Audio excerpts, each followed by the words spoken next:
Alison Sargent joins me on the set today for today's press review. Hi, Alison. Hi, Jeannie. Lots of reaction in France and in the regional press, particularly to the deaths of those 13 French soldiers who were killed in that helicopter crash in Mali. That's right. Those 13 faces are on the front pages of many of the French newspapers today.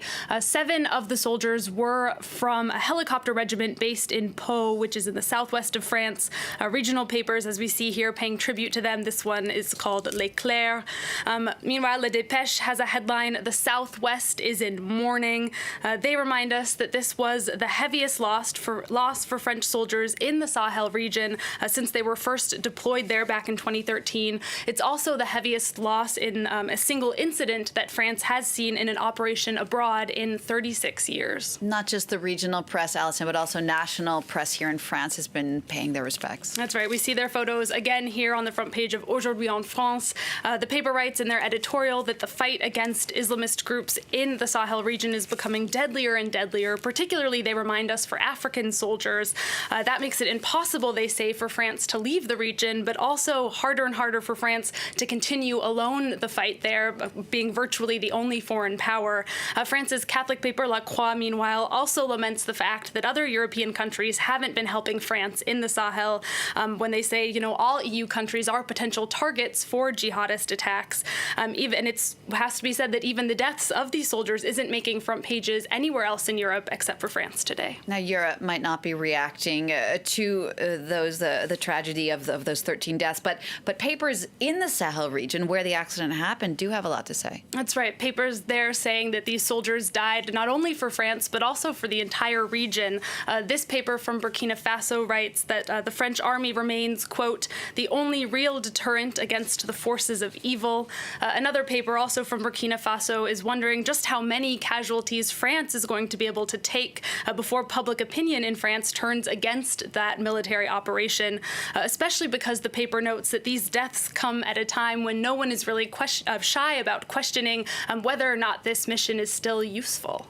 Another big story we've been covering a lot here on France 24 in Malta with the political fallout that's tied to the investigation into the murder of a journalist 2 years ago. That's right. Daphne Caruana Galizia was killed in a car bombing back in 2017 while she was investigating corruption. 2 years later, Malta is in chaos. That's the front page headline from the Times of Malta this Wednesday. That's, of course, after 2 government politicians resigned and another suspended himself on Tuesday as the investigation into her murder intensified. We see the 3 of those men on the front page of the Malta Independent. The paper calls it Prime Minister Joseph Muscat's 17 Black Tuesday. Now, that might seem like a simple play on the phrase Black Friday. Why add the number 17? Well, 17 Black was actually the name of the secret company that was used as a vehicle to fund other secret companies in Panama that were owned by the 2 Maltese politicians who resigned on Tuesday. And in their editorial, the paper, the Malta Independent, says that everyone involved in this needs to go, including the Prime Minister. They say they can't imagine how he could stay on after his, quote, gross inaction for failing to remove these 2 politicians sooner. Now to New Zealand, this next story, where the country is opening the world's first HIV-positive sperm bank. That's right, Jeannie. Now, many people might hear that phrase and think, well, wouldn't that transmit the HIV to children? But that's actually just the kind of knee-jerk stigma that this sperm bank is trying to fight against.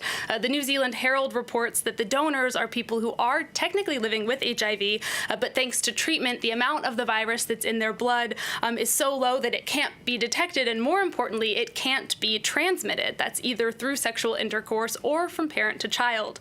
One of the donors told the paper, I want people to know that life doesn't stop after being diagnosed with HIV and that it is safe to have children if you're on treatment. And that sperm bank's opening does come ahead of World AIDS Day, which is on December 1st. Something much lighter now, Alison. An uproar in Ireland after the government spent €1 million on a printer. That's right, Ginny. And this was not just any printer. This was a giant 800,000 euro printer. The Irish government ordered it last year.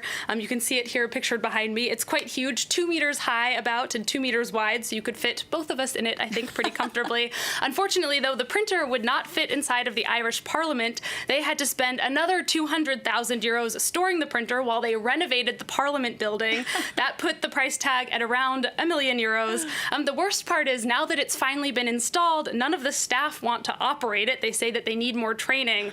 My biggest question about this story, though, is I have to say why they needed this printer. What were they going to print with it? Yeah, maybe, I don't know, 3D printer, a car, something? Yeah, something big. All right, we'll wrap up now with one last story from you, Allison. We're moving into the darker months, and as we're doing so, farmers in Russia have plans to help their cows deal with the winter blues by using virtual reality glasses? That's right. These virtual reality glasses would show them images of green grass so that maybe they think they're in a warmer season. It's a way of getting them to produce more milk during the winter months and to feel happier, basically to beat the winter blues. This report is from The Independent. They say one farm near Moscow has already started testing the prototypes, and they have seen positive results. It made the cows calmer and put them in an overall better mood. Mood. Thank you, Allison. Allison Sargent with that press review. Don't forget, if you want to watch it again, you can always check it out on our website. The address is france24.com.